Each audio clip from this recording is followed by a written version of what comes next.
Watch any freestyle race and you'll see different arm recoveries. Watch freestyle races over different distances and you'll see general tendencies towards different arm recoveries. Why are these differences occurring and what are the underlying principles of effective arm recoveries? Let's check it out. Hi everyone, Andrew here, helping you help your swimmers get faster.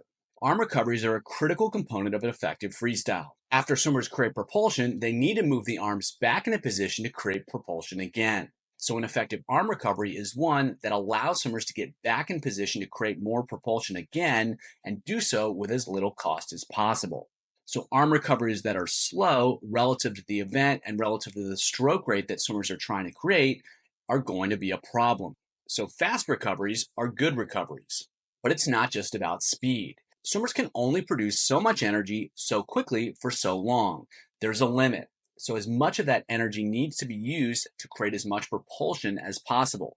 If the arm recoveries are extremely taxing, if they're extremely fatiguing, if they're using a lot of energy, that's going to prevent swimmers from creating more propulsion. They're either going to have less energy available to create propulsion, or because of fatigue, the recoveries are going to slow down.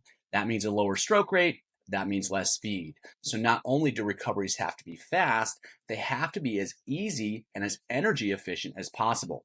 That's going to allow swimmers to use the energy that they do have available to create propulsion and to maintain their stroke rate. Now there's one more component here. The recoveries also have to be effective in that the arms have to be recovered in a way that allows swimmers to quickly and easily create propulsion. So for instance, if the swimmer has a fast, effortless recovery, but the hand enters across the opposite shoulder, well, now swimmers aren't going to be in position to create propulsion effectively. They're either going to have to move their arm, which is going to take a lot of time, or they're going to have to initiate the stroke from that position, which is going to be really ineffective. And so as much as possible, the recoveries have to be direct and that they place the arm in an effective position for creating propulsion. It can't be too wide. It can't be too narrow. It has to be where it needs to be for the swimmer to create propulsion. So those are the underlying principles of effective arm recoveries in freestyle. They have to be fast, they have to be easy, and they have to be direct. When it comes to finding an effective solution, swimmers are guided by those goals and their own physical structure. So the range of motion that they have, the length of their limbs, the strength that they possess, that all affects what's going to be fastest, what's going to be easiest, and what's going to be most direct. So for example, if a swimmer has really, really long arms and they're particularly weak, it's going to be difficult for them to recover the arms pretty straight because that's going to require a lot of strength to move that really long lever, and it's going to take a lot of time. And if they don't have the strength to move the arm really quickly, again, that's going to take even more time. And of course, it's going to be very energy intensive. So a swimmer's physical capacities, their physical structure is going to directly influence the recovery that's going to be best for them. A second consideration is the event being swum. The slower the distance, the more time swimmers have to recover their arms because stroke rate is not limiting their speed to the same extent. And the timing of the arms are such that one arm tends to be more patient out in front. And so that gives the swimmer more time to recover the arms as well. However, in the sprints, swimmers have to find strategies that allow them to move the arms really fast and place them in positions to create propulsion almost immediately. So swimmers can't use a recovery that allows them to enter near the head, slide forward, because that's going to take way too much time for them to set up the stroke. They have to use a more ballistic recovery that throws the arm forward, puts them in a position to create propulsion right away, and that will allow them to maintain their stroke rate while maintaining the effectiveness of the pull and their stroke length. And that allows them to create as much speed as possible. So while the underlying principles of effective arm recoveries are ultimately simple, be fast, be effortless, be direct, the specific expression of those principles is going to differ depending on the swimmer and depending on the event the swimmer is swimming. Let's take a look at these principles in action in elite athletes swimming different events.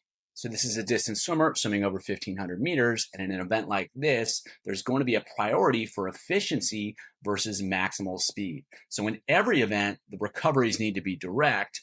In longer events, there's more of a priority of an efficient recovery as opposed to a really fast recovery. So if we watch here, you can see the relaxation of the arms. They're coming over fast. There's no hesitation, but they're not being swung really, really, really aggressively.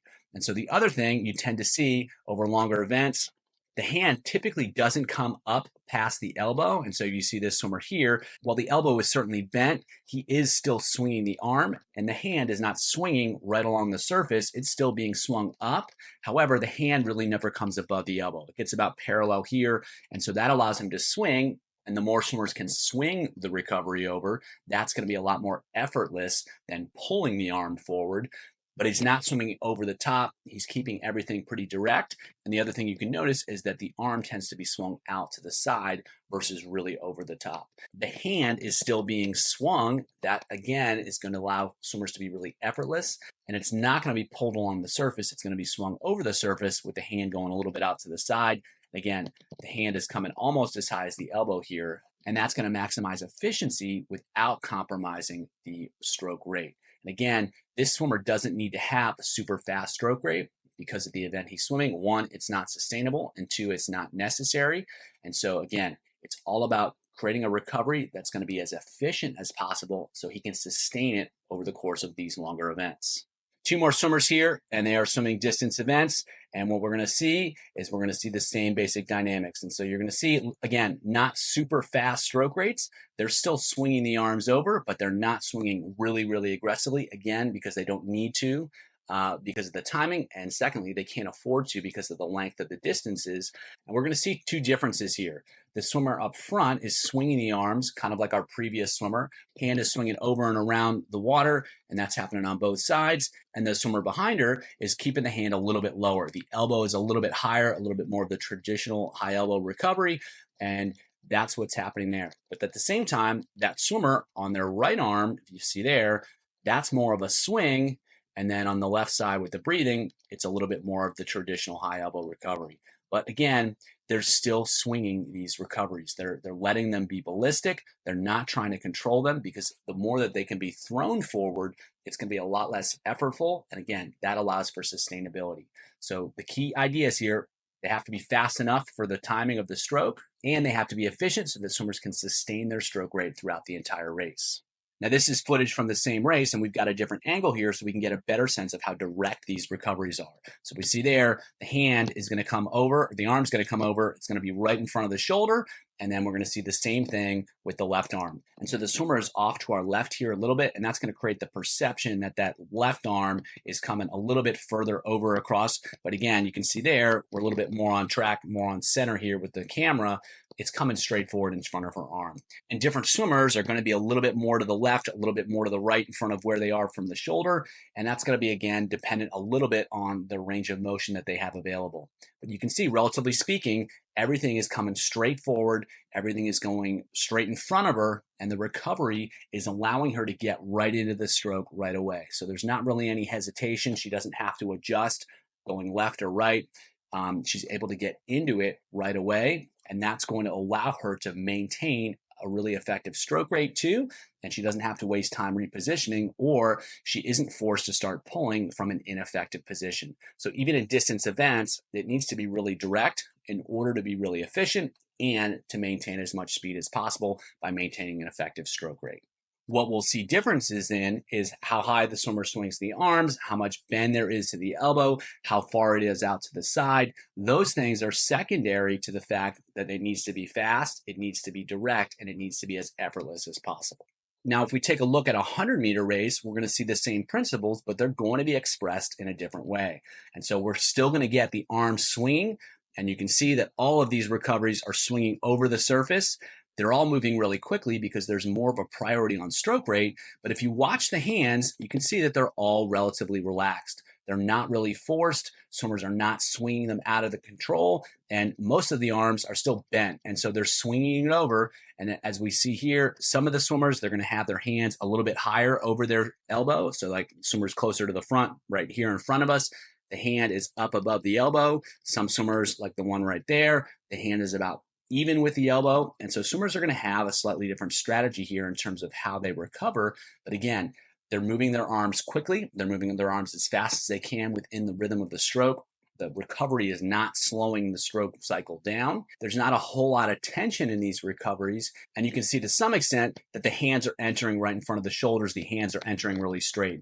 And so if we watch the swimmer right here in the frame, you can see that that arm is going to be entering directly in front of him. It's going to be fully extended so he can get into this stroke cycle as quickly as possible. And that's going to allow him to create as much propulsion as possible. We'll take a look at it from another angle head on, but you can see even here from this angle, the arms are moving straight out in front. They're not moving side to side, and that's allowing him to be more effective, more efficient with the arm recoveries.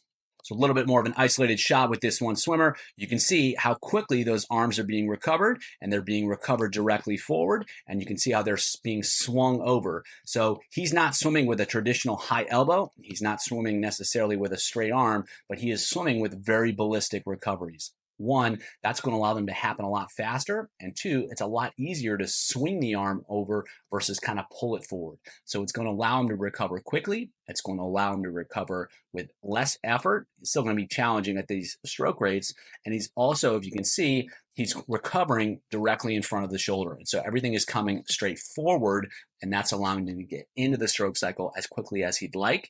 And that allows him to maintain as much speed as he can.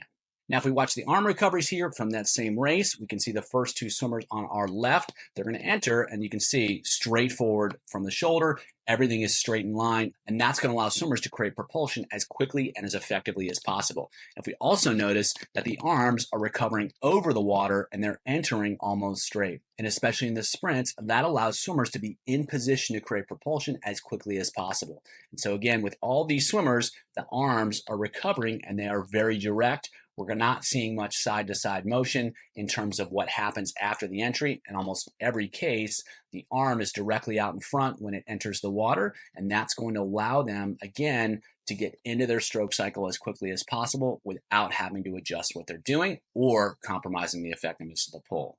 So the most dramatic difference in recoveries tends to be seen in the 50-meter races.